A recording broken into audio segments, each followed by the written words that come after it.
Good evening, Professor Zainal. This is my presentation for assignment 2B.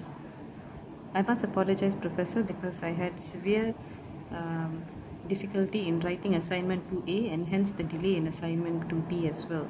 I've never had such difficulty before, so I hope you will forgive my late submission of the assignments.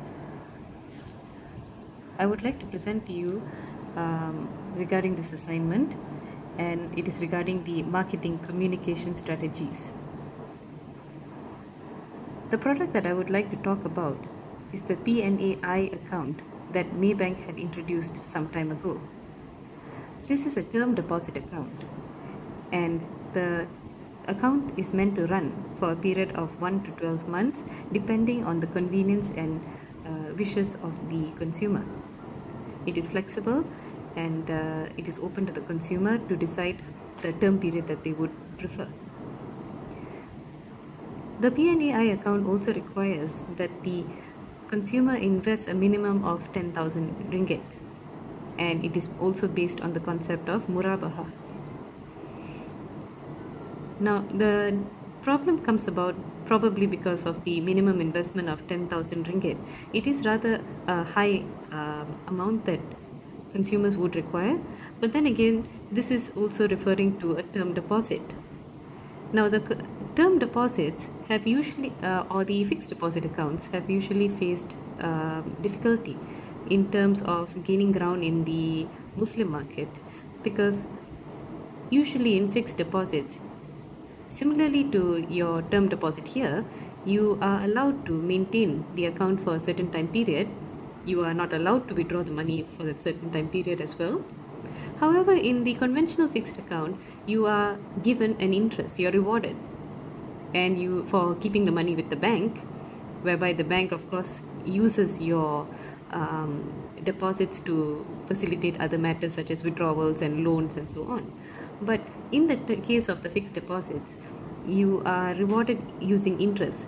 Now, interest, as we know in Islamic banking, is not allowed. It is prohibited in Islam.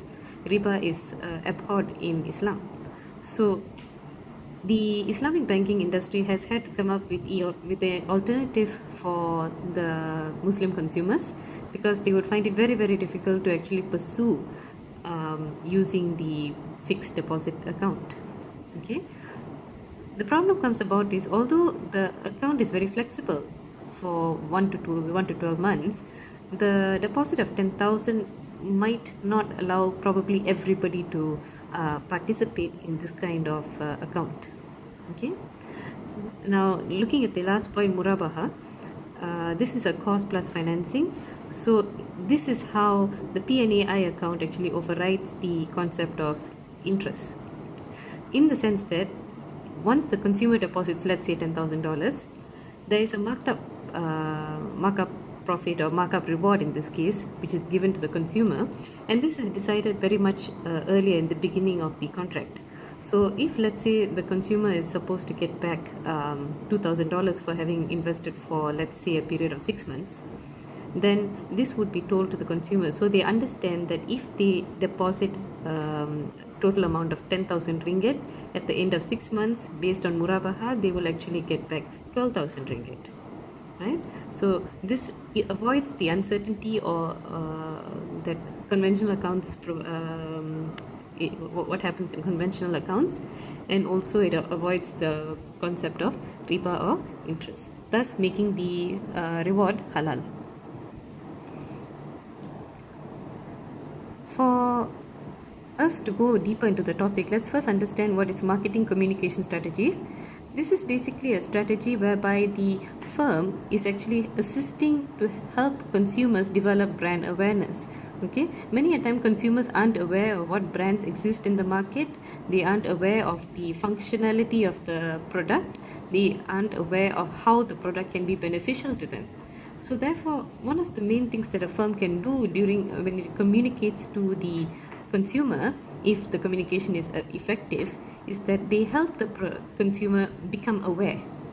They help them to know that this brand actually exists and how they could actually use it to benefit themselves. right? So once the consumer is actually aware of the brand and what it can do, in this case the PNAI deposit account, they would be able to take the information that they gather and then translate it to the attributes of the product, meaning what the product can actually do for them, right? So once the consumer actually understands what the product can do, that is where you actually get your market demand, right? Because basic economic teaches us that without demand and supply, you cannot actually sell this product in the market. Now, there are certain steps that must be taken for successful marketing communication. Firstly, you must be able to define the need for the product. Next, you must be able to understand the demographics of what you're actually doing. Then you must also consider the cost of the customers. Okay. Now, to begin, you must actually be able to define the need to your consumers, meaning that you need to actually tell the consumer what the product is actually going to do, right? That's what we covered in the strategy communication in the previous slide over here, where you develop the brand awareness and consumers then understand what it does, right? So once you actually define the need to the consumer actually understands that he also sees the requirement for that product in his life. So in this case, for Muslim consumers, they would then understand that the PNAI account allows them to actually pursue fixed term deposit accounts without actually going against Sharia compliance. Okay. Then you also get the demographics. Now, in the case of the PNI account, in this case, normally demographics, you're talking about the age, the gender, the working community, whether they're blue collar, white collar workers, and so on. In this case, PNAI account actually is applicable to all of these categories, probably except for the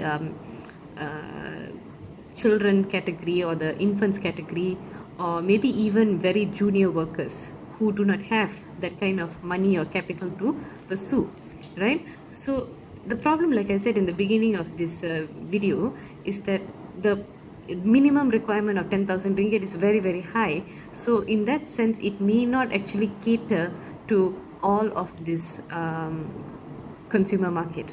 Okay. Also, when a firm is undertaking, in this case Maybank, right, when they are undertaking marketing communication, they must also look at the cost of the customers. First of all, the cost to actually pursue the sale, and secondly, the cost of retaining those clients.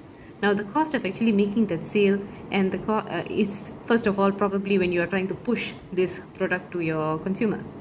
Okay.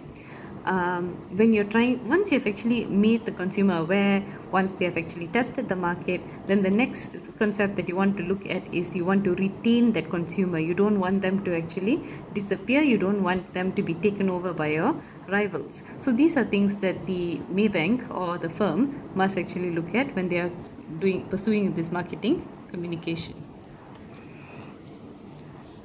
Now, what do we want to do under successful marketing communication? The first thing is that we want to actually inspire consumer trust. Okay, so one of the things that allows consumers to actually begin to trust a new product is to show a success story. Okay, you might want to show that would probably come under testimonials, but first you want to tell the consumer all about the product. So this comes under the personal story that leads to the creation. Okay, so you're telling the background and the development of the product and how this product actually came to fruition, right? Whatever information that's available on the product must be clearly presented. Okay, it must be easily easily absorbed by the consumer. Okay. Also, you must be able to show why your PNAI is superior as opposed to all other competitors. Now, this helps you to retain your customer base. Not only will you be able to retain your customer base, you will be able to attract more consumers. Okay, thereby expanding your clientele. Now, success stories, which comes under testimonials, this would help your consumer to trust the brand better, because not only now do they know, first of all, how this story was, how this whole product came about, they now know what the product is all about. That comes under the second point. Thirdly, they are able to see why this product is much better, why they should pursue it, in this case with Maybank as opposed to any other bank. And finally, they can also see from past customers who have actually pursued this project or this product, and to know that this product actually does work. It's not one of the fly-by-night products in the market. As on Maybank's part, whatever communication is done, it must be focused on the consumer. The consumer must feel cared for. Then only they will feel that. Then only they will return to the to the firm. Now, in this case, if the consumer feels that the product is catered for their needs, this already at the very beginning creates a sense of loyalty and gratefulness on part of the consumers.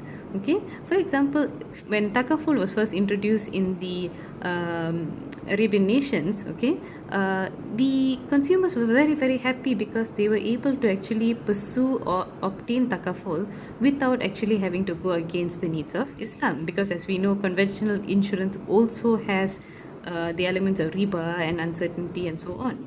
Takaful omits all of that. So in the same way, the term deposit, in this case PNAI deposit account, omits the need for gara, omits the needs for riba.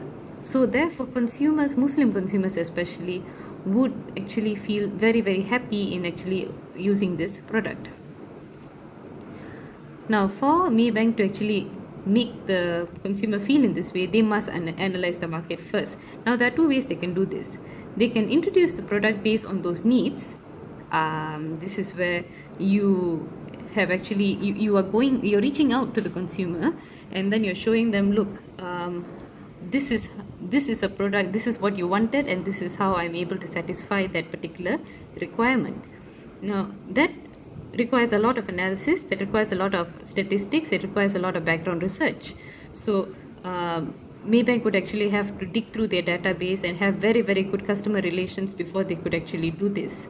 Okay.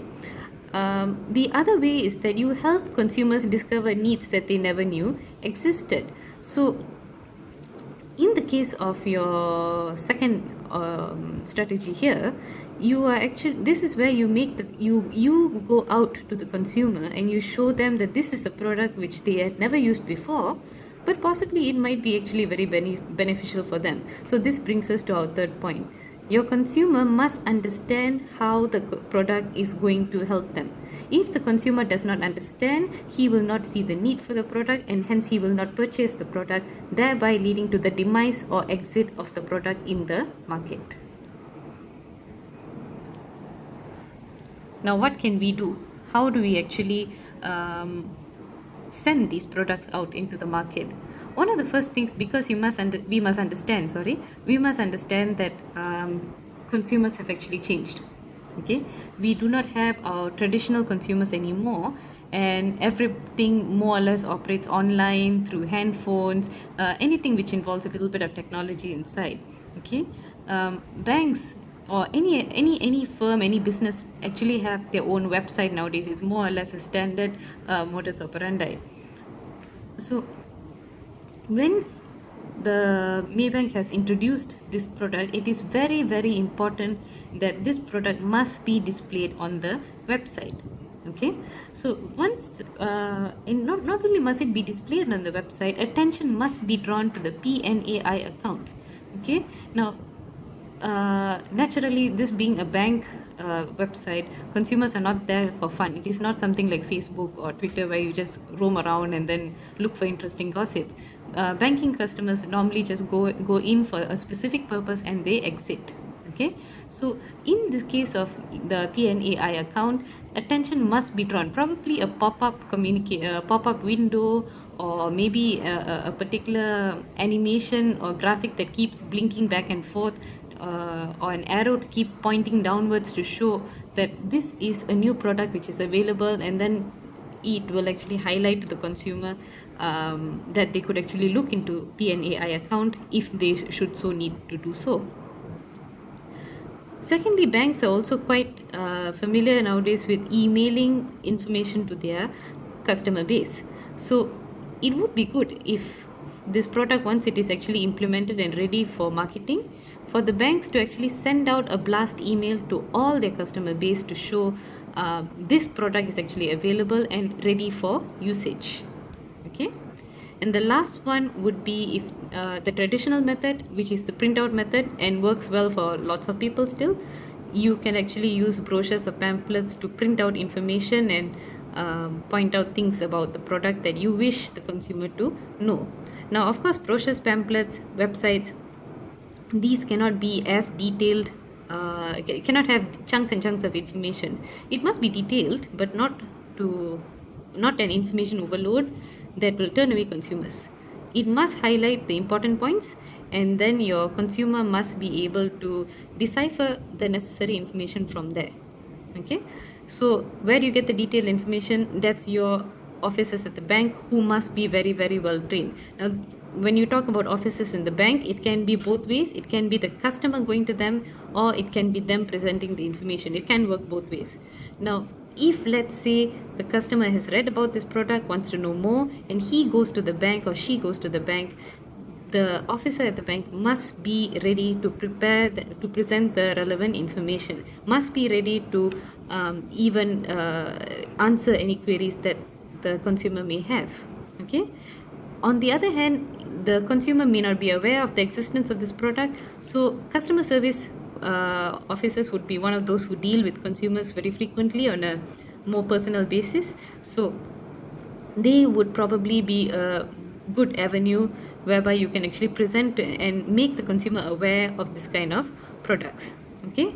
Now, finally, the last thing would be to actually ensure that there's a good follow-up. It's not good enough having thrown the product into the market, but you must have a good follow-up. Otherwise, you will lose your customers. Banking officers, customer relation again are very, very crucial here, because they must be very patient. There will be a lot of hitches in the beginning, because this is a new product. Consumers are bound to make mistakes.